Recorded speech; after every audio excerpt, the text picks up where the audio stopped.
Peak, who was with them at the time, and we got to be great friends, and we're still very good friends now.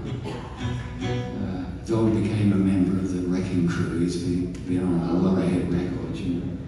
So the following year, they both came over, '63, and I met up with them.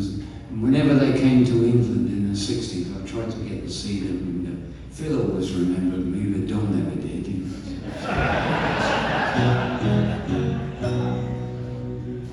Anyway, I finally got to America for the first time in 1970, I think it was, with a band called Head, Hands and Feet. And, well, thank you. And Phil Eberly came out to see us at the Troubadour in Los Angeles. And anyway, I think around that time, we said, in a roundabout way, he asked me if I knew of any guitar players.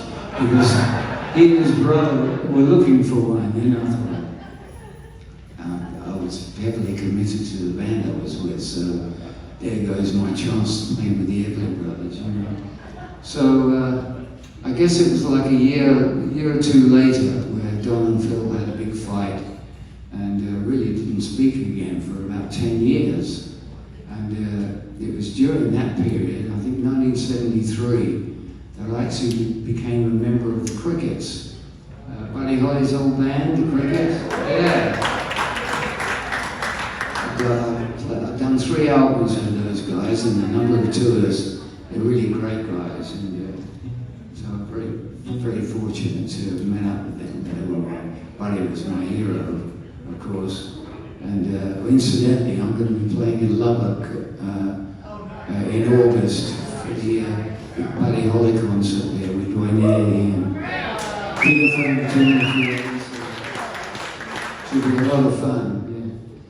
So anyway, there I was with the Crickets in '73, and I was at Jerry Allison's house. He was living in LA, and he got a phone call from Don Eberly, and Don said, "Hey Jerry, I'm going to play at this local bar here in LA, and it's great fun. It's a little place where great musicians come out. It's great fun. You know, you should come out." So Jerry said, "Oh, that sounds good. Yeah, maybe we'll come out. By the way, I've got Albert Lee here, I'll bring him out too." And there was kind of a silence at the end of the line. Don said, "That's Phil's friend, isn't it?"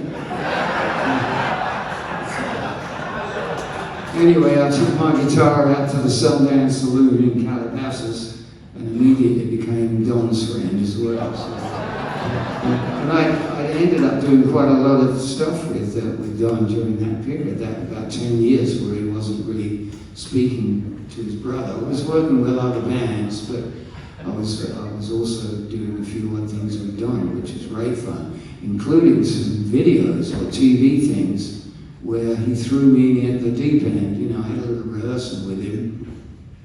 He said, "You're going to sing with me, aren't you?" I said, "What?" He said, "I want you to sing with me." So there I was an Eberly brother on live television. So anyhow, I had a lot of great fun with Don, and got to borrow a lot of his guitars. He ended up giving me one of his guitars, which I treasure, of course. The black one with the white pickguards, yes. And they've recently done Gibson have done a run of them, about 30 of them, yeah. So, but I doubt if they'll give me one. I've got one already. Yeah. So anyway, I think it was 83. I got a call from a friend of Phil's. Terry Slater, who's a long-time friend of the Eberlys, and especially Phil. He said, "It looks like the guys are going to do a reunion concert, and they both agreed that they'd like you to be one of the guitar players." I thought, wow, yeah, oh, fantastic. So we did the reunion concert at the Royal Albert Hall in London. It's a big success, and I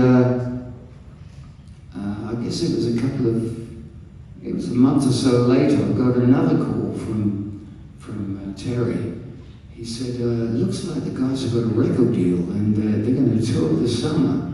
Are you available? Would you like to do it?" And I thought about it for a second, and it worked out really well because I've been working for Eric Clapton for 5 years and he just fired me. So, it's true. He fired the whole band twice during that 5 years and I managed to survive twice. You know, so. But it taught me a lesson. I thought this may not last forever. You know. So off I went on the road with the Eberly brothers, that was '84. And to everyone's surprise, probably their surprise as well, it lasted for over 26 years, I think. So you could say I knew those guys very well. Anyways, we've lost them both now, sadly. But it was a great period in my life, knowing those guys. Here's one of the singles from the early 60s. No one can make my sunshine